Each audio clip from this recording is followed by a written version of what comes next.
Director Pedro अल्मोदोवा की film वॉल्वर, जिसका मतलब होता है लौट कर आना, असल में उस स्पेनिश टैंगो से इंस्पायर्ड है जिसके लिरिक्स इस टाइटल और इस फिल्म की कहानी को अच्छी तरह एक्सप्लेन करते हैं। उस गाने के कुछ लाइंस का मतलब है, मुझे अतीत के उस मुठभेड़ का डर है जो लौट आएगी। अपनी जिंदगी का सामना करने का मुझे यादों से भरी रातों का डर है जो मेरे सपनों को जकड़ लेंगी। वॉल्वर नाम की ये फिल्म कुछ ऐसी बातों को सामने लाती है जो आमतौर पर फिल्में सामने नहीं ला पाती। इस एक ही फिल्म में भूत, after life, paedophilia, physical assault और कैंसर जैसे टॉपिक्स को साथ लाया गया है, मगर इतने सीरियस टॉपिक्स को इस कहानी के जरिए दिखाने का तरीका बिल्कुल अलग है। तो चलिए इस कहानी की गहराई में जाकर इस फिल्म की बात करते हैं। कहानी की शुरुआत में रायमोंडा नाम की एक औरत को दिखाया जाता है जो अपनी टीनेज बेटी पाओला और छोटी बहन सॉल के साथ स्पेन के एक शहर मैड्रिड में रहती है। मगर आज वो हर साल की तरह एक गांव आई है जहां उसने अपना बचपन बिताया था। दरअसल कुछ साल पहले उस गांव में आए जोरदार तूफान की वजह से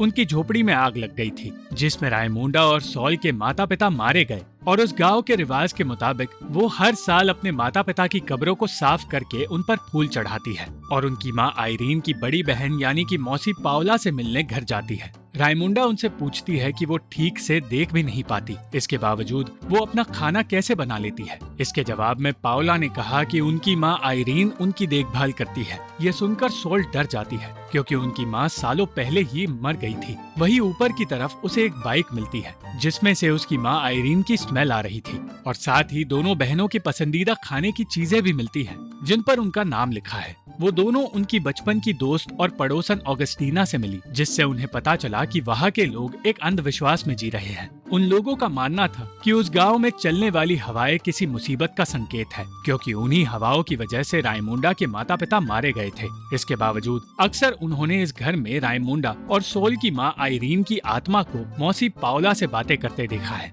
ये सुनकर सोल पहले से ज्यादा डर गई और बिना वक्त गवाए रायमोंडा और पाओला को लेकर वापस मैड्रिड की तरफ निकल पड़ी। वही रायमोंडा को ये शक हुआ कि आंट पाओला उनकी पसंदीदा खाने की चीजें कैसे बना सकती है, जबकि उन्हें कुछ दिखाई तक नहीं देता। रायमोंडा मैड्रिड के एक रेस्टोरेंट में काम करती है क्योंकि उसका पति हर रोज शराब पीकर घर में पड़ा रहता है और उसकी अपनी ही बेटी पर गंदी नजर रखता है। एक रात वो रायमोंडा के करीब गया, मगर वो आंट पाओला के बारे में ही सोच रही थी और बहुत थक गई थी, इसलिए वो पलट कर सो गई। अगली सुबह वो फिर से काम पर चली गई। वो रेस्टोरेंट में काम करने के साथ साथ लॉन्ड्री शॉप में भी काम करती है, मगर वो लॉन्ड्री शॉप उसके घर के काफी दूर था। उस दिन उसने काम के बीच अपने घर पर कॉल किया, मगर किसी ने उसका कॉल नहीं उठाया और उसी रात उसे बस स्टॉप पर उसकी बेटी पाओला मिली जो बहुत डरी हुई थी। रायमोंडा ने उससे कई बार पूछा कि उसने कॉल क्यों नहीं उठाया था, मगर पाओला उसका कोई जवाब नहीं दे पाई और ये देखकर रायमोंडा समझ गई कि कुछ तो गलत हुआ है। इसलिए वो उससे पूछती है कि उसके पिता पाको कहाँ है। पाओला डरती हुई उससे कहती है कि वो किचन में है और जब घर पहुंचकर रायमोंडा ने किचन में देखा तो उसके पैरों तले जमीन खिसक गई, क्योंकि किचन में पाको खून में लथपथ पड़ा हुआ था। असल में पाओला जब किचन में थी तो पाको नशे की हालत में उसके करीब आने लगा। पाओला ने उसे चाकू से डराने की कोशिश की तो वो कहने लगा कि वो पाओला का पिता है ही नहीं। इसके बाद अचानक वो उस पर कूद पड़ा तो बचाव में पाओला ने उसे चाकू मार दिया, मगर वो कहती रही कि वो पाको को मारना नहीं चाहती थी। ये सुनकर रायमोंडा ने पाओला को गले से लगा लिया, क्योंकि वो जानती थी कि पाओला मासूम है और उसने पाको के साथ बिल्कुल सही किया। वो पाओला से कहती है कि तुम ये भूल जाओ कि उसे तुमने मारा है और बस यही सोचो कि ये सब कुछ मैंने किया है। ये कहकर वो उस खून को साफ करने लगी। तभी अचानक दरवाजे पर रेस्टोरेंट का ओनर एमिलियो आ गया। उसने रायमोंडा को चाबियां देकर कहा कि उसने रेस्टोरेंट को बेचने का फैसला किया है, जिसके लिए उसने पेपर में रायमोंडा का नंबर भी लिखवा दिया है ताकि अगर कोई खरीददार आए तो रायमोंडा उसे रेस्टोरेंट दिखा दे, क्योंकि एमिलियो हमेशा के लिए बार्सिलोना जा रहा था। एमिलियो ने रायमोंडा के गले पर लगे खून के बारे में पूछा। रायमोंडा ने उसे औरतों की तकलीफ कहकर टाल दिया और अंदर आकर उस लाश को ठिकाने लगाने का काम शुरू कर दिया। तभी अचानक एक फोन कॉल के जरिए उसे एक और शौक मिला। सोल ने उसे बताया कि गांव में रह रही उनकी मौसी पाओला की मौत हो गई है और दोनों बहनों को कल सुबह गांव जाना होगा। हालांकि रायमोंडा आंट पाओला से बहुत प्यार करती थी, मगर उसके लिए इस वक्त पाको को ठिकाने लगाना ज्यादा जरूरी था। इसलिए उसने सोल से कहा कि वो नहीं आ पाएगी, मगर सोल उसकी कार लेकर जा सकती है। उसने ये भी कहा कि अगर कोई पूछे तो उनसे कह देना कि मेरे गॉल ब्लैडर की सर्जरी होने वाली है। इसके बाद वो पाको को खींचती हुई एमिलियो के रेस्टोरेंट के अंदर ले जाती है और अंदर पड़े फ्रीजर में उसे डाल देती है। अगले दिन जब वो लाश को चेक करने गई तो अचानक एक आदमी घुसकर अंदर आ गया और ये देखकर रायमुंडा उस पर चिल्लाने लगी क्योंकि रेस्टोरेंट बंद था। वो आदमी बस एक ऐसी जगह ढूंढ रहा था जहां वो अपने साथियों के साथ खाना खा सके। ये सुनकर रायमुंडा ने उससे पूछा कि तुम कितने लोग हो। उस आदमी के साथ करीब 30 लोग थे जो यहाँ फिल्म की शूटिंग के लिए आए थे। रायमुंडा के लिए पैसे कमाने का ये अच्छा मौका था, इसलिए उसने उसे अपनी टीम के साथ दोपहर में वहाँ आने के लिए कह दिया और कहा कि उनका खाना दोपहर तक तैयार होगा। इसके बाद वो अपनी एक दोस्त से 100 यूरो उधार लेकर उसी की दुकान से सामान लेकर रेस्टोरेंट में खाना बनाने लगी और इस तरह उसने एक दिन में 100 यूरोस कमा लिए। इधर सोल गांव में पहुंचकर अपनी मौसी के घर में गई। वहां वो अपनी मां आइरीन की आत्मा को देखकर डर गई और घर के पिछले हिस्से में आ गई। उस हिस्से में उसके सामने वो लोग आए जो पाओला के फ्यूनरल पर आए थे। वही उसकी पड़ोसन ऑगस्टीना ने उसे बताया कि वो आंट पाओला का अपनी सगी माँ की तरह देखभाल किया करती थी और पाओला अपनी नींद में ही चल बसी। अब फ्यूनरल के बाद उसी रात जब वो मैड्रिड वापस आई तो कार की डिक्की से उसे उसकी माँ आइरीन की आवाज सुनाई देने लगी। वो कहती रही कि वो गाड़ी की डिक्की से बाहर निकलना चाहती है। सोल ने यह सुनकर कहा कि मेरी माँ मर चुकी है, मगर जवाब में आइरीन ने कहा कि वो जिंदा है और वो बाहर निकलना चाहती है। सोल ने उसे गाड़ी की डिक्की से बाहर निकाला और तब उसे यकीन हो गया कि उसकी माँ अब भी जिंदा है, वो मरी नहीं थी। सोल जो अपने घर पर ही सैलून चलाकर अपना गुजारा करती थी, अपनी माँ को एक हेयर ड्रेसर का काम दे देती है। इधर रायमुंडा रेस्टोरेंट के जरिए अच्छे खासे पैसे कमा लेती है, मगर साथ ही उसके अंदर एक डर भी था कि कहीं पाको के बारे में किसी को पता न चल जाए। इसलिए वो खुद सोल को ये बता देती है कि पाको को किसी शहर में जॉब मिल चुकी है और वो उसके परिवार को हमेशा के लिए छोड़कर जा चुका है। इस तरह सोल अपनी माँ आइरीन का और रायमुंडा अपने पति पाको का राज एक दूसरे से छिपा लेते हैं। जब पाको वाली बात सोल ने आइरीन को बताई तो आइरीन कहने लगी कि हम तीनों के पति धोखेबाज निकले। सोल का कहना था कि उसके पिता धोखेबाज नहीं थे और आइरीन पर जान छिड़कते थे, मगर आइरीन का कहना था कि ये सिर्फ एक अफवाह है, जबकि सच तो ये है कि उसके पिता मरने से 1 सेकंड पहले तक आइरीन को धोखा दे रहे थे। आइरीन की बातें सोल की समझ के बाहर थी, मगर वो खुश थी कि उसकी माँ अब उसके साथ है। इधर रायमुंडा ने अपने उन दोस्तों के पैसे प्रॉफिट के साथ वापस कर दिए जिनसे उसने उधार लिए थे और साथ ही उसकी उस क्रू मेंबर के साथ अच्छी दोस्ती भी होने लगी जो अपनी टीम को लेकर उसके पास आया था। फ्यूनरल के बारे में जानने के लिए रायमुंडा सोल के घर आई। सोल उसे देखकर इतना डर गई कि वो किसी स्टैचू की तरह फ्रीज हो गई। रायमुंडा जल्द से जल्द बाथरूम में जाना चाहती थी, जहाँ उसे कोई स्मेल आने लगी, जिसे फॉलो करके वो सोल के कमरे में पहुंची। उस कमरे के बेड के नीचे ही आइरीन छुपी हुई थी। वहाँ आइरीन के कपड़ों और आंट पाओला के सूटकेस को देखकर रायमुंडा सोल से नाराज हो गई, क्योंकि उसे लगा कि पाओला की मौत होते ही सोल उनकी चीजें लेकर घर आ गई। सोल उसे समझाने की कोशिश करने लगी, मगर वो गुस्से में वहाँ से निकल गई, जिसकी वजह से आइरीन को भी पछतावा होने लगा। उसी शाम फिल्म की शूटिंग खत्म होने की खुशी में फिल्म की क्रू ने उसी के रेस्टोरेंट में पार्टी रखी, जिसके लिए उन्होंने रायमुंडा की फैमिली को भी इनवाइट किया। पाओला का कहना था कि उस रेस्टोरेंट में मेरे पिता की बॉडी है, जिसे मैंने खुद अपने हाथों से मारा था, तो मैं वहाँ कैसे सेलिब्रेट कर सकती हूँ। इस पर रायमुंडा ने उसे वो राज बताया जो राज सालों से दुनिया से छुपाया गया था। उसने बता दिया कि पाको पाओला का पिता है ही नहीं और उसके असली पिता कौन है ये रायमुंडा उसे वक्त आने पर बताएगी।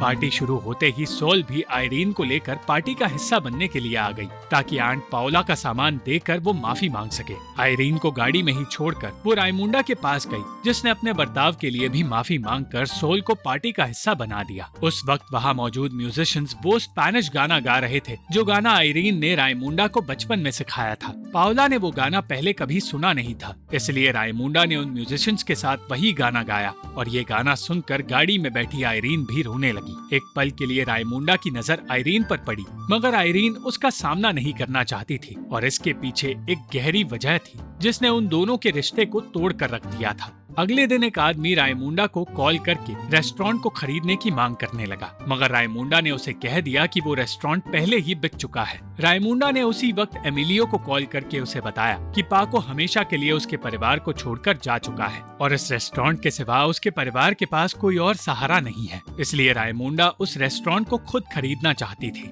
एमिलियो उससे पूछता है कि तुम इतने पैसे कहाँ से लाओगी, जिस पर रायमुंडा उसे बता देती है कि कुछ दिन पहले एक फिल्म मेकिंग क्रू को उसने खाना सर्व किया था जिससे उसे अच्छे खासे पैसे मिले और उसका आधा प्रॉफिट वो एमिलियो को देना चाहती है। ये सुनकर एमिलियो उसकी बात मान लेता है और उसे रेस्टोरेंट बेच देता है। जिसके बाद उसकी पड़ोसन ऑगस्टीना, जो आंट पाओला की देखभाल किया करती थी, उसे बताती है कि उसे कैंसर हो गया है और वो मैड्रिड के एक हॉस्पिटल में एडमिट हुई है। ये सुनकर रायमुंडा अपनी बेटी पाओला को सोल के घर छोड़ आई और ऑगस्टीना से मिलने चली गई। ऑगस्टीना ने उससे कहा कि वो मरने से पहले ये जानना चाहती है कि उसकी माँ कहाँ गई। रायमुंडा इसमें उसकी कोई मदद नहीं कर सकती थी, मगर ऑगस्टीना ने जवाब में कहा कि ये बात उसे अपनी माँ आइरीन से पूछनी चाहिए, क्योंकि शायद वही ये राज जानती है और आइरीन जिंदा है। रायमुंडा अपनी माँ के बारे में ये बात सुनकर नाराज हो गई और वहाँ से निकल गई। इधर पाओला को पता चला कि उसकी नानी अब भी जिंदा है। आइरीन ने पाओला को बताया कि जब रायमुंडा प्रेग्नेंट हुई थी तो उसने आइरीन से बात करना बंद कर दिया था और पाको के साथ मैड्रिड में शिफ्ट हो गई थी। रायमुंडा ने रेंट पर एक ट्रक ले लिया और एक दुकान से वो सारी चीजें खरीद ली जो एक लाश को ठिकाने लगाने के लिए काम आती है। वो सोल से कहती है कि आज रात मेरे घर पाको आ रहा है और मैं नहीं चाहती कि पाओला हमारे बीच की बहस सुने, इसलिए पाओला आज रात यही सोएगी। इसके बाद वो अपनी एक दोस्त के पास चली गई जो पैसों के लिए कुछ भी कर सकती है।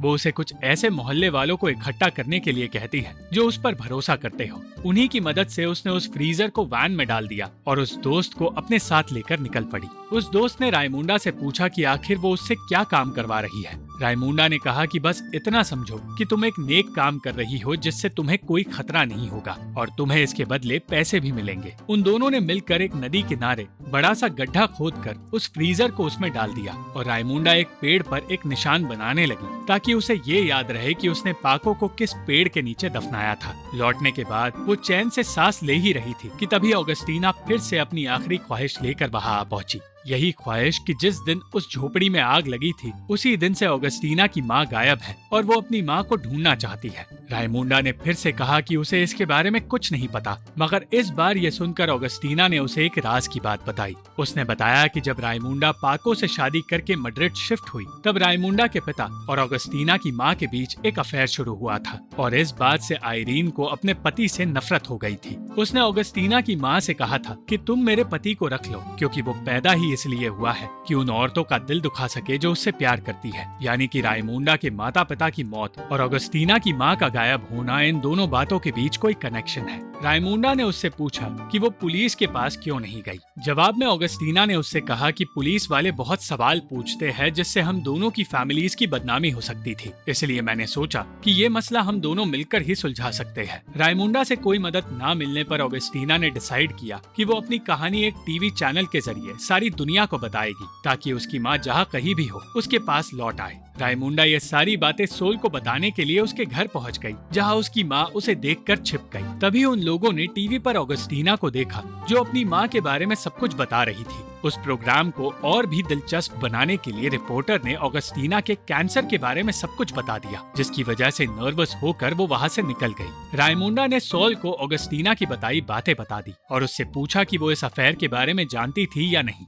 सोल अब सच छुपा नहीं पाई। उसने कहा कि वो ये बात जानती थी और उसे ये सब कुछ उनकी माँ ने ही बताया था, जो अब भी जिंदा है और उन्हीं के साथ उस घर में मौजूद भी है। ये सुनकर रायमुंडा को शौक लगा। वो अपनी माँ को देखना चाहती थी और उसकी ये ख्वाहिश पूरी हुई। अपनी माँ को बेड के नीचे से निकलते देखकर रायमुंडा के आंसू निकल गए, मगर वो उनसे नाराज थी क्योंकि वो रायमुंडा और सोल को छोड़कर उनकी मौसी पाओला के साथ रहने चली गई। रायमुंडा की बेटी पाओला ने उसे समझाया कि उसे आइरीन से एक बार बात करनी चाहिए। क्या पता जो सच ऑगस्टीना ढूंढ रही हो वो उन्हीं से सुनने को मिल जाए। ये सुनकर रायमुंडा आइरीन से बात करने के लिए तैयार हुई। आइरीन ने उसे बताया कि रायमुंडा के मैड्रिड जाते ही उसके पिता का ऑगस्टीना की माँ के साथ अफेयर शुरू हो गया था। वो दोनों एक झोपड़ी में मिला करते थे और जैसे ही ये बात मुझे पता चली मैं उसे छोड़कर तुम्हारी मौसी पाओला के पास चली गई। तब पाओला ने मुझे बताया था कि तुमने अपने पति को इतनी छूट दे रखी थी कि वो अपनी ही बेटी रायमुंडा के साथ जबरदस्ती किया करता था। आइरीन के पति ने यानी कि रायमुंडा के पिता ने रायमुंडा को प्रेग्नेंट किया था और तब रायमुंडा पाको से शादी करके मैड्रिड चली गई। आइरीन ने कहा कि जैसे ही उसने ये सारी बातें सुनी उसका गुस्सा और भी बढ़ गया और एक दिन उसने रायमुंडा के पिता और ऑगस्टीना की माँ दोनों को झोपड़ी में सोते देखा। उस दिन तूफान आया था तो मौका देखकर आइरीन ने उस झोपड़ी को आग लगा दी, जिससे हवा के कारण आग तेजी से फैल गई और वो दोनों उसी आग में जलकर मारे गए। इस सब के बाद आइरीन वहाँ से भाग निकली, जिससे लोगों को लगा कि उस आग आग में आयरीन अपने पति के साथ जलकर मारी गई। फिर कुछ दिन बाद आयरीन को एहसास हुआ कि उसे अपना गुनाह कबूल कर लेना चाहिए। ये सोचकर वो अपनी बहन पाओला के पास आई,